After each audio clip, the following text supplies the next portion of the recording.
Hey everyone, welcome to another edition of the Dan and Joe Sports Show. As always, I'm Dan. And I'm Joe. And we're joined for another segment tonight with my cousin Jack, who also has his own show at TCU on student radio, which he'll tell us a little bit about at the end. And when we left off, last segment, he was telling us all about TCU football coming off a huge win against Oklahoma and this epic college game day in Lawrence, Kansas against the mighty Jayhawks they have coming up this weekend. And now, Jack, before he went to TCU, despite my best efforts, he is an Auburn fan, but he chose not to go to Auburn.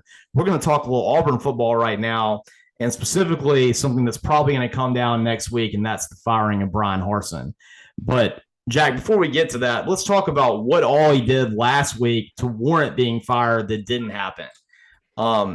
Jack, what I got to start with is, have you ever seen a coach in your entire life when they were winning by 3 points against a team that was good and when their defense was playing excellent, go forward on 4th and 10 at the 40-yard line of LSU? I have not seen that, no. Not until Saturday, at least. That was an interesting game to watch. Started out about as well as you could have hoped for. I mean, I couldn't believe it. I was not expecting that start. I was expecting for most of the game to look like the second half did. The funniest part about it is I was actually watching the game with LSU fans, like big time LSU fans. And so like they were like really not happy with the first half. Like about halfway through the second quarter, I'm like, you guys, I was like, y'all are not going to lose this football game. I was like, I promise you. I promise you, y'all are going to win this game. I was like, there's no way we hold on to this lead. And we obviously did not end up holding on to the lead. Yeah, and then just you look at the second half scoring from Auburn in the last couple games, not just LSU, but I mean, a pattern has emerged. I think the most they've scored in the second half of their last like 5 or 6 games has been like 6 points, which is atrocious. First halves have been honestly pretty good. Like they've come out and done well. So honestly, halftime adjustments must just be like non-existent or either just terrible. Because the second halves and just finishing games has not at all been there for Auburn. Even in Missouri, they did everything they could to, give that game away too. So 2 straight games against SEC opponents where, it just looks like down the stretch, you're not nearly as prepared or well coached as the other team. Yeah, that's exactly what I was thinking, Jack. I looked at the stat. There was the last 6 SEC games that Bryan Harsin has had. He has had a double-digit lead in every single one of them, and he's only won 1, and that was the Missouri game. And only because of, the luck of the Irish or whatever you want to put in, the voodoo priestess that lives underneath Jordan-Hare Stadium was he able to win that game and even score any points in the second half, technically. And I guess you could say it wasn't even the second half because it was an overtime. And, I mean, it's unreal. I mean, his teams play fantastic in the first half, and they just fall apart every single time they play anyone good in the second half. And to me, like, there's no excuse you can come up with other than you're a bad coach when that's happening. Yeah, that about sums it up. That's just bad coach. I mean, like, there's only so much you can put on the players, and you see what they're capable of, and first halves of games where you get those double-digit leads. It just feels like we kind of take our foot off the gas or just the other team makes adjustments and then we just don't respond to them. And it ends up costing you games when you were up double digits, like you were saying. And, one of the worst parts I see too is that, what unit is good. The defense has played pretty good for most of the year. But generally, at least with Gus Malzahn, even when his offense went away, which it did the last few years, he was at Auburn for the most part, you could always count on defense. You could always count on special teams. And right now, special teams is a complete and utter liability for Auburn. Carlson has completely lost his ability to make field goals. And then the punt returner is awful. I mean, he either doesn't catch the ball and gets away from it, or he fumbles it like he did at the end of the game when Auburn was going to have great field position with a chance to get up. Yeah, no, it's been bad. There's the saying, like, I think it's offense is fun, defense wins games, special teams wins championships. It's something like that. And right now you're 0 for 3, really. So you don't really have anything to hang your hat on. And like you were saying, 2 of the 3 with Gus Malzahn, you could hang your hat on it. It felt like every odd year the offense was there too to make it fun. So it's unfortunate with how it happened. You know, you took a risk, obviously, firing Gus Malzahn back when you knew what you were going to get. You know, you knew special teams was solid, defense was solid, offense would be okay, and you go 9-3 or 8-4. Yeah. And you know, you took a risk with Harsin, and it has just not paid off at all. And so now it's a question of when do you start moving on from something that you banked on? You know, you took a risk with this guy, you know, and now, you know, it's just not working. So how soon do you get out of that? Yeah, I mean, you know, in my mind, I thought they should have fired him last weekend because that was maybe the most egregious one that he's had in terms of his coaching costing us games and then blowing a 17-point lead. But in my mind, I don't see how he can survive past Georgia. I mean, let's be honest, Auburn has no chance to win that game or even be competitive. You know, I think the only thing that is keeping Harsin in all right now is the fact that they don't have an athletic director. They have an interim one, and they just got a new president. So maybe they're still trying to get their sea legs underneath them. But if he goes out and loses like I expect him to, something like 38-7 versus Georgia, I just don't see how you can hold on to him for another week. Well, my Yeah. dad and I were talking about it earlier before the show, and I think it makes a lot of sense, actually, the more I thought about it, to fire him after the Georgia game because, you know, unfortunately, you don't have a chance against Georgia. And so I think it would make sense to have an interim coach step in to try to boost morale. And actually, after the Georgia game, there's a lot of winnable games for Auburn. I mean, I know Ole Miss is obviously favored to beat them, but look at it. Historically, Ole Miss loses to Auburn. And Yeah, so I wouldn't be sure. shocked if Auburn beat Ole Miss this year. I mean, I've seen crazier things happen. And so I think firing Harsin after the Georgia game makes sense to maybe salvage somewhat of the season. Yeah, no, that can certainly happen. I mean, I saw it firsthand when we at TCU after we fired Patterson. You know, Kenny Hill, oh my gosh, not Kenny Hill. Hill came in and you know, was the interim for us, and we ended up beating Baylor, who was a top 10 team at the time, even though, you know, we just fired our coach. That's a spark plug sometimes that gets the team going, where you can kind of win one game after that you're not supposed to, particularly the week or two after that coach is gone.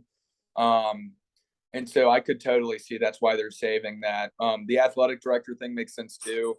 I feel like Harsin would probably have a lot longer of a leash right now if Green were still there, simply because he took a risk hiring Harsin. And when you're the one that takes the risk, you're going to, I feel like, wait longer to see if it pays off. Like, you're not going to be the first one to admit that was a mistake hire, you know? So you're going to wait and see it actually play out for a little bit longer.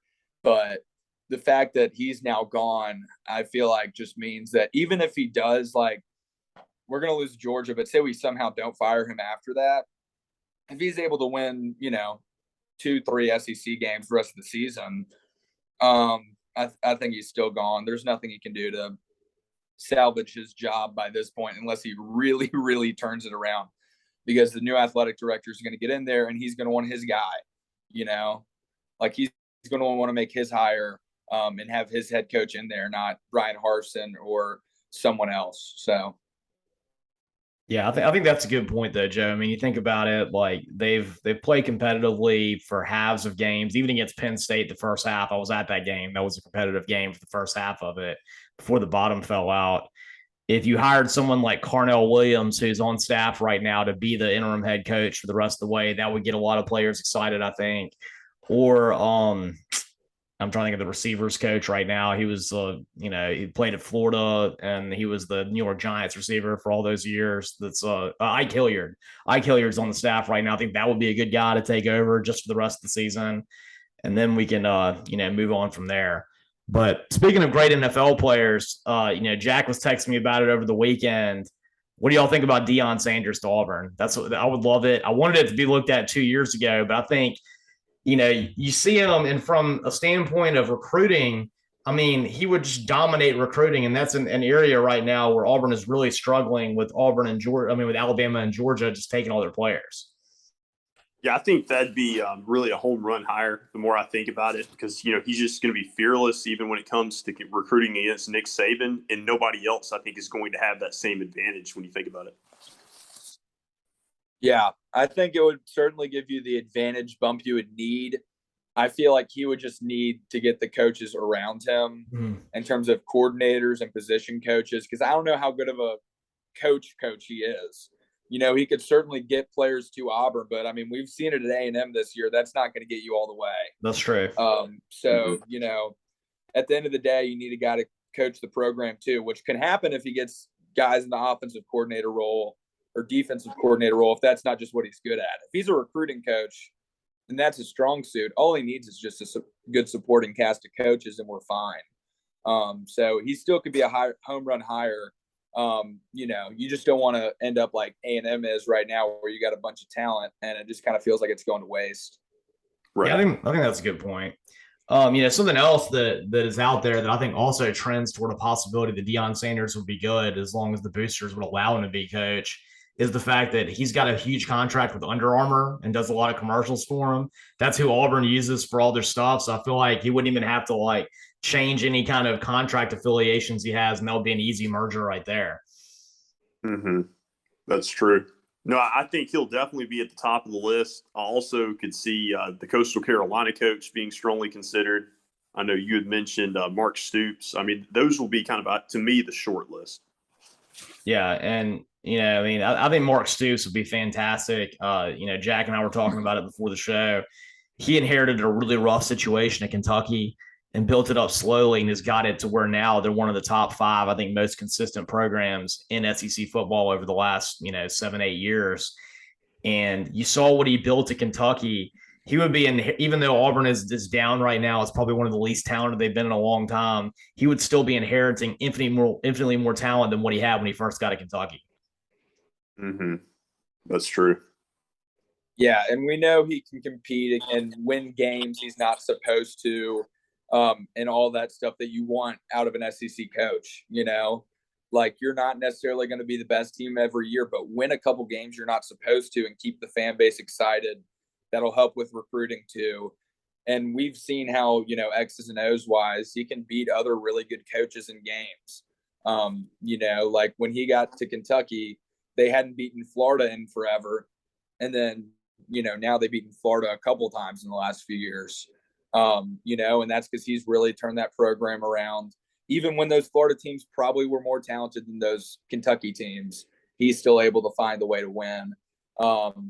And also the point of he's out recruiting Auburn right now at Kentucky, like that should not be happening. You give him Auburn resources and he absolutely can make it happen on the Plains too. I think so. And, you know, I know that Lane Kiffin's been mentioned as a possibility too. Of course, I'm probably not the most neutral person to talk about that. I really don't want him to come to Auburn because we're like Ole Miss too, and I don't want that to end. But I think from a lot of, you know, even from a 1,000-foot view, I think that's a mistake for him because right now you think about it, you're about to have a 12-team playoff. That's about to happen. And while it's a significant uphill battle for Ole Miss to make a college football playoff in 4 teams. Like, I think we can all agree on that. They've never won the SEC West. They've never been to an SEC championship. But if you look at it, let's look at the last 10 years. If there had been a 12-team playoff in that range, Ole Miss would have made it, 4 times probably? I mean, so I mean, that Joe, you could speak to that better than me, but I think probably 4 times. And, you know, you just win a couple games and you're right there. And I feel like, you know, he's never going to have any kind of issue like at Auburn where they turn on him this quick. I just don't see that happening. And I just feel like maybe the little bit of the less stress that he has at Oxford is probably better for him. Oh, yeah. I think he's just a perfect fit for Ole Miss for so many reasons. And there was a statistic I saw recently that he has the most wins in his first, 20 or 25 games for a head coach there since Johnny Vaught. And so I think that's just, you know, the perfect omen for him. And if he really wants to stay there, you know, they're going to have him as long as he stays. You're never going to wear out his welcome. And he's really, you know, the longer he stays, he's on the fast track for a statue just like Tim Elko.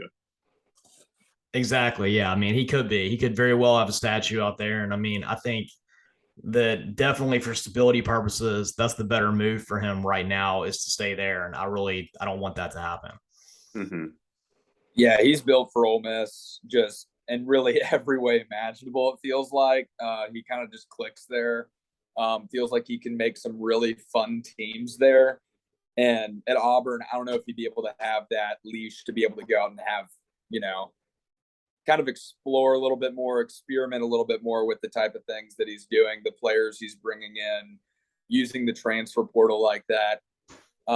Something to me just feels like that would rub Auburn, boosters the wrong way and some Auburn fans the wrong way about, him getting a bunch of players through the transfer portal, or just not running necessarily as sustainable. Just offensively, it can kind of just be out there sometimes, like going for it on fourth downs, trick plays, things like that. Those are things he wants to do and can really do a lot more of at Ole Miss than I feel like he could with an Auburn fan base. That's right. And speaking of unconventional, I thought the win that Ole Miss had last week was such an important one, but yet a very unconventional win based on what we've seen through the first 3 years of Lane Kiffin being there. This year's team is built so much more differently than the last couple of years, with Matt Corral being a dynamic quarterback and a lightning offense. We have a lot of good running backs at Ole Miss, with, of course, Zach Evans and Bentley, and the emergence of Junkins. Junkins has been incredible as a freshman, but defense is what's really making the hay for Ole Miss this year. And I thought that last week's performance by the defense was the best that I've seen probably since the Landshark defense of 2014, 2015 for Ole Miss. Yeah, I mean, they're really solid. I heard one prognosticator say this defense is better than last year's Ole Miss defense, like early in the season. And, I thought that was saying something, because their defense showed some sparks last year with guys like Chance Campbell. But getting Ivy, the transfer from Georgia Tech, has been very impactful. He made a big play down the stretch to help win that game against Kentucky, forced a turnover. And you're right, Dan, the way Ole Miss won that game is uncharacteristic of past Ole Miss teams before Lane Kiffin. You look at the last 2 years, they're winning these one-possession games against Arkansas, against Tennessee, this year against Kentucky, in just wild ways. And that's just something normally that Ole Miss does not capitalize on. Yeah, they've definitely had a lot of issues with that in the past. And, I mean, just the grittiness of that defense to have 2 times in a row Will Levis, who a lot of people were talking about as the number 1 quarterback in the draft, which I frankly found ridiculous. And I always thought he was super overrated, but everybody talking about how great he is. He has 2 opportunities down there in the red zone and has 2 fumbles. Now, I know they scored a touchdown and they called it back, but the first one, a lot of people are giving him a lot of grief about the second one for not getting rid of the ball that, quick enough. I really thought the first one was a very bad mistake by Will Levis. He didn't need to go for that first down. And I thought his extra effort there opened him up for the fumble, and that was completely on him. Mm-hmm. It was. And when you look back at it, the turnovers and defense obviously saved the day for Ole Miss. They played well down the stretch defensively. But at the end of the day, like on special teams, they've got to protect better and defend better on kick return coverage. I mean, that really put them behind the 8 ball. They probably should have closed that game earlier on, and Kiffin alluded to that in the postgame. Yeah, but I guess on the flip side with special teams, they also did have a blocked extra point, a missed extra point, a missed field goal. So it might even out a little bit. The kicking in that safety in the first half made a big difference too. That's right. But yeah, definitely one of the biggest games there. And I'm really excited to see what happens with this Ole Miss team. Of course, they got Vandy coming up this week. That's an easy win. A&M and Auburn both look like games they should win right now. And, it's setting up for maybe they have a chance to be undefeated when they play Alabama, which would be something. Get your popcorn. If they can survive LSU and Baton Rouge, always a tough game for them when they play in Baton Rouge. But what I do like about Ole Miss, though, I was thinking about this after the game Saturday. I like it when they play these day games in Oxford. I know, the 11 a.m. kickoff may be a little bit too early, but like a 2:30 kickoff, I feel like that stadium looks better on TV in the daytime. Yeah, I think for a 2:30 game, I agree. I know there's apparently a problem. Of course, Lane Kiffin brought up the attendance they had at the Tulsa game, and he was just begging people to come to the Kentucky game. And one thing I've heard is that the students, when they have day games, are basically in the sunlight the entire game because of where they're sitting at. And it's causing them to get overheated, and they don't like it. And that's some of the reason that you're not seeing a lot of these people show up for these games at 11 a.m. that aren't that exciting. Gotcha. And I never liked it when they moved the students to the other end zone. I always liked them where they were when we were there. Yeah, I mean, I was going to say, I remember it being fine when we were there. Mm-hmm. Yeah, I was about to say, I've seen a lot of current students pushing or trying to get them to, like, hey, move this thing back and it will be better. because like they're at the, it's end zone, not corner. And, they're just much worse seats than what they were having before. Mm-hmm. All right. Yep. Well, talking about some of these games we have this week, and you brought up LSU. Jack, I think that you had yourself a little bit, or Joe, I think you had yourself a play on this one for your lock of the week on the upcoming LSU and Tennessee game. That's right, Dan. I saw where Tennessee was favored, I think, by 2.5 or 3 points the last time I checked. I definitely like Tennessee to win, probably win by about 10 points at least in this game. I think that it being an 11 a.m. kickoff in Baton Rouge bodes well for the visitors. We normally don't see LSU play these SEC games at that time slot. And I also think that just from a strategy standpoint, the offense for Tennessee is just significantly better with Hooker. I mean, he's protected the football well this year, no interceptions thrown, and I think that's a recipe to win on the road. Yeah, absolutely, Joe. I mean, I think that Hooker has a great chance of maybe winning the Heisman Trophy this year, depending on, whether Tennessee can make the SEC championship or win it or anything in that range. He played excellent against Florida. One thing that I like against him, against that LSU defense, is we saw Robbie Ashford for the first half of that game shred LSU's defense. And Ashford is nowhere near the quarterback that Hendon Hooker is. And he's got a similar kind of skill set. I thought one of the things that Robbie Ashford did that really upset LSU's defense was him being mobile in the pocket and guys getting open deep. Well, Hendon Hooker's a better runner than Ashford and a much better passer than Ashford. And I feel like he might be able to throw for 400 yards against this LSU defense based on what I saw last weekend. And he's got some explosive weapons. We talk about Cedric Tillman, but also Jalen Hyatt is really good in his own right, and he's definitely a bona fide number one talent-wise. And so you've got a lot of guys at the skill position. That's right. They're also coming off a bye week into this game. So, I mean, that's just an extra week of prep where LSU had to come back on the road. I mean, there's a big difference there. And also, you're talking about LSU – being banged up, at quarterback and other positions too coming into this. So, it's one I could certainly see Tennessee winning by a pretty big margin. That wouldn't be surprising. Well, Jack, I think you had yourself a play too in the SEC that we were looking at off a team who had a great week last week. Yeah, man. I like Mississippi State a lot. I've always been a Mike Leach guy, and I particularly like them this week against Arkansas. Line right now is Mississippi State. They're minus 9.5. It's at home for Mississippi State. Arkansas's obviously dropped their last two. And their Arkansas secondary has been torched this season due to injuries and just not having a great secondary on top of that, just to begin with. Mississippi State being an air raid offense with Mike Leach, with a good quarterback, they should beat Arkansas substantially in my mind. Probably 2 touchdowns would be what I would imagine it to be.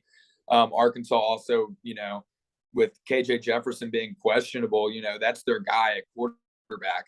And I don't know what else they really have behind him. I don't know if it's anyone impressive, but if I had to guess, it probably wouldn't be someone too great. So it doesn't seem like too big of a jump to me to go ahead and say Mississippi State should cover this 9.5 pretty easily at home against Arkansas, who's been struggling, particularly against the pass the last 2 weeks. Yeah, I definitely think that's a good play right there. I mean, Arkansas's got one of the poorest pass defenses in America. They just got shredded by Alabama's backup quarterback who had barely ever taken any snaps. Their defense is it's a shell of what it was last year. And of course, that they're missing Jalen Catalan on the backside, who was their safety, who was so excellent last year, and who I thought that was going to be one of the biggest things they had coming back this year, but apparently he had an injury before the season, hadn't gotten to play. But their secondary right now is basically a group of 5 level secondary, and people are just picking them apart every single week. And Mississippi State is the most apt team in the SEC, not named Tennessee, to pick you apart with their passing attack right now. And I just think that paired with the Mississippi State defense that led by Zach Arnett has been better than expected the last couple of years. This spells a beatdown in cowbell country, I think. It really does, Dan and Jack. And I think that State's going to look back and continue to be kind of kicking themselves for that LSU loss with that muffed punt return, because I think that this is a State team that outside of Alabama, I think they could beat anybody on the rest of the schedule. Yeah, I think so too. And so for my lock of the week, and this one I find really interesting, is Missouri traveling to Florida. So Florida's been such a crazy Jekyll and Hyde team this year. You know, the first week of the season, they beat Utah, and everyone's talking about, wow, I mean, what are the best hire of the offseason, Billy Napier. Look how far he's gotten Florida already. Florida could compete with Georgia. Who knows? Maybe they'll even beat Tennessee and win the SEC East. Of course, huge overreaction. Kentucky comes out and beats them by 10 points. Florida scores 0 points the second half. And basically, from that Kentucky game on, it's been a blueprint on how you stop Anthony Richardson. And he's basically done nothing. He put up a couple of trash touchdowns in the fourth quarter against Tennessee when it didn't matter. But he got shut down by South Florida. He got shut down by not a very good Tennessee defense for a lot of that game. Of course, Kentucky, kept him under wraps. And we saw what Missouri did against Robbie Ashford, who is a very similar quarterback in my mind to Anthony Richardson. I think Richardson's a little bit of a better passer and a better runner.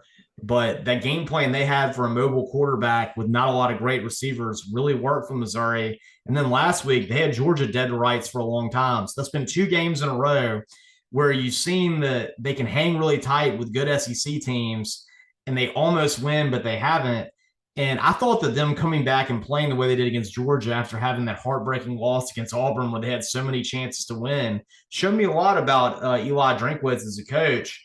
And this team, I really think they're going to shut down Anthony Richardson. It's going to be a low-scoring affair. But I think Missouri finally gets that SEC upset that they've been building towards the last 3 weeks. And I like Missouri on the money line against Florida. At the very least, I definitely think Missouri's going to cover the 11.5-point spread. I certainly would like to see them win. They're due up on this program. Like you said, credit the coaching staff for coming back and performing, great against Georgia. Yeah, I don't know if they'll win this one or not, but 11.5 feels high. Considering what Missouri's done the last 2 weeks, even though they've lost the last 2 weeks, they've shown that they can hang with, other SEC teams. So there's no reason to believe that they shouldn't hang with Florida till the end. Yeah. And something else, too, I've heard that the Drinkwitz got a little bit of pressure on his job. I think that him getting this kind of win would be enough for him to probably make it through to the next season. So I think he's going to be especially motivated to get his players in there to win this game. Mm-hmm. Right. And, speaking of Utah, the team that went down to Florida, they've been quietly since that game playing really good football. And now in one of the, the showcase games we've had all year for the Pac-12, we've got Utah taking on UCLA. UCLA, despite incredibly poor performance from their crowd this entire season, and now they have to cover up the entire top half of the stadium with the UCLA logo so you don't see that people aren't there. Their football team is playing excellent. I cannot believe the way they just manhandled Washington last week. I had become a believer in Washington. I was even listening to what Andre Ware said about how Michael Penix Jr. could be a Heisman Trophy candidate. Well, that definitely is not the case anymore after UCLA just, made them force 4 turnovers against them. But DTR and UCLA with the running attack with Zach Charbonnet, really solid looking team. And it's interesting to see whether they can keep their undefeated season alive and maybe set up for a massive showdown between UCLA and USC and the biggest, version of that rivalry we've seen maybe 20, 30 years if they can keep doing what they're doing. Right. And I think, ironically, Utah plays USC the very next week after this game. So there's kind of that look-ahead aspect there. But I think that UCLA will win this game, largely to the points, Dan, that you mentioned with DTR, how dynamic he is as a quarterback, and just the running attack for UCLA. I just think it's better than the running game for Utah, and I just think that gives them the advantage. Yeah, and you've had Chip Kelly at UCLA now for a couple of years, and he's finally gotten them, it feels like, where we thought they would be when he was hired there. It's kind of easy to forget. It was a bigger deal at the time of the hire, but, it's easy to forget that a coach of his caliber has been coaching at UCLA the last few years just because they haven't performed. And now, it feels like he's finally got a Chip Kelly team at UCLA. Yeah, I Hmm. mean, it really definitely they're running the way he likes. He's got that big bruising running back that can do a lot for him. I think DTR is the perfect kind of quarterback for his offense. And he's finally kind of gotten over a lot of his turnover yips that he had early in his career. And he's been a lot more consistent. And I also like UCLA's defense. I think their defense has really stepped up the last couple of years, especially when they face good opponents. And it definitely seemed like they're taking advantage of this opportunity there. And this Utah team, I think, based on what we've seen, the fact that they lost that game to Florida, who I think is a mediocre SEC team at best, is not near what we thought. And I also heard that Utah's like main offensive weapon, their tight end, just got injured for the season. So that's also going to hurt them in this game. That's a good point. Yeah.